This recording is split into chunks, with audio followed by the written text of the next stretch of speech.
Hello, welcome to lecture 1.11 in Math 980. So today we're going to talk about conversions, and it actually starts off pretty simple, but I'm going to recommend that you use a particular format because if you learn it, you will be able to not only answer the simple ones, but the more difficult ones using the same process each time. So I have posted a PDF of a worksheet, and the worksheet basically looks like what I have here, questions 1 through 4, where I've already created these fraction bars. So let's talk for a second about a unit fraction.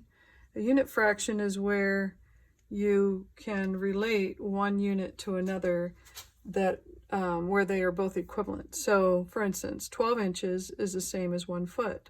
So because the top and bottom are equal, that's the same as having the unit 1. So, it'd be like 4 divided by 4 is 1, 10 divided by 10 is 1. 12 inches is the same as 1 foot, so that's the equivalent of 1. The reason that's important is because then you can create these unit fractions to exchange your units, and essentially all you've done is multiplied the original by 1, which doesn't change the original value. So another example would be 1 pound is 16 ounces. So this is a unit fraction because the top and bottom are equivalent, and that's the same as just being the number 1. Okay, so let's look at a few homework problems. I'm looking at problem number 1. Mine wants me to convert 324 inches into feet. So I've written the unit fraction with the units on the worksheet for you to use. I recommend that you use the worksheet for the first 10 problems or so, and then gradually get to where you can create your own unit fractions. So I'm going to choose the unit fraction feet and inches because I want to convert my inches to feet, so I need feet and inches related. I know that 12 inches is the same as 1 foot, so I fill that in. This is a unit fraction.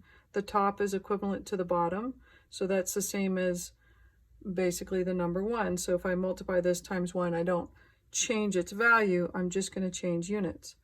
I put inches on bottom because we can cancel the units on top and bottom if they're the same. So if I have inches on top, I want inches on bottom, which only leaves feet left in my problem, and that's exactly what I needed to do.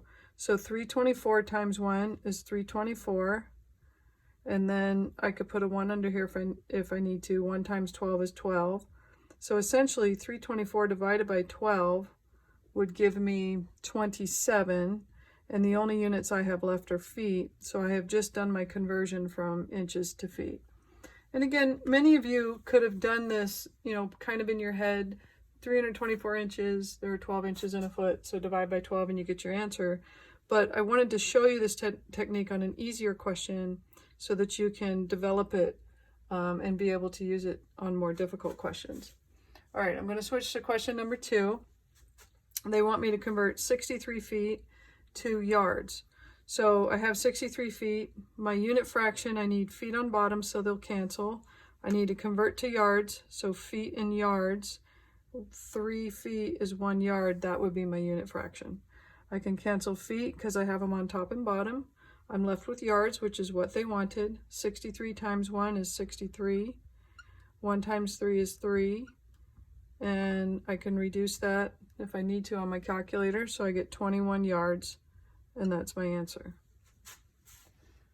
Let's look at question number 3. They want me to convert 5 pounds to ounces. So 5 pounds is what I start with. I need pounds down below so I can cancel, and I'm exchanging pounds for ounces, so I want my unit fraction to be an equivalent between pounds and ounces. So I know that 1 pound is 16 ounces. My pounds cancel, top and bottom. 5 times 16 is 80, so my answer is 80 ounces. And if you don't know some of these relationships, 12 inches in a foot, 3 feet in a yard, 16 ounces in a pound, you can, on the question, you can either go to your question help and look at view an example, and oftentimes it will give you the relationship.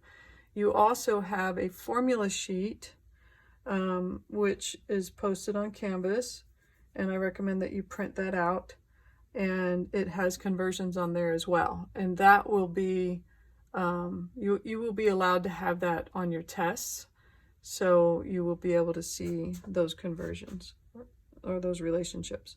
Okay, so I'm looking at question number 4. They want me to convert 5 miles to yards. So I chose this question because I'm going to have to do 2 steps in order to get there. If I want miles to disappear, I need miles down below. I don't know how many yards are in a mile, but I do know how many feet are in a mile. So 1 mile is 5,280 feet. So I can cancel miles because there's one on top, one on bottom. But feet is not what I wanted as my end result. I want yards. So if I have feet on top here, I need feet on bottom, and I can give the comparison of 3 feet to 1 yard. Feet will cancel. The only unit I have left is yards. That's what they wanted. So I'm going to go 5 times 5,280, which is whatever that is. And then divided by 1 times 3 is 3. So 5 times 5,280 is 26,400 divided by 3. And my answer ends up being 8,800 yards. Okay, so I want you to try those, obviously, and certainly you can ask me if you need help with any of them. I want to do the what I think is one of the hardest ones, which is number 16. So I want to do that together. It wants me to convert 1,330 feet per second. So this is like, you know, a movement. I'm going 1,330 feet per second, okay? That's my speed. And they want me to convert that to miles per hour. So my recommendation is just start with 1 unit and work it out, and then go back and work the second one out. So my feet need to convert to miles. So I need a fraction with feet on the bottom so I can cancel.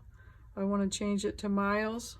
I know that 5,280 feet is 1 mile, and my feet cancel. Okay, now the seconds need to convert to hours.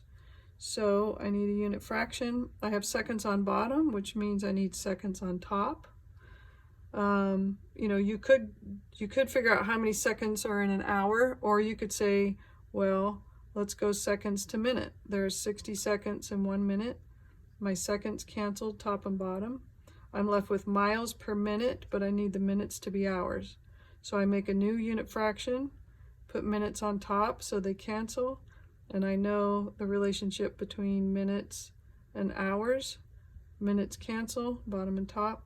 I'm left with miles per hour. The word per is the fraction bar.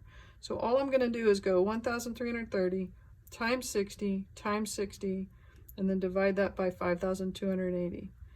And mine ended up being 906.8 miles per hour. And that's that. All right. Talk to you later.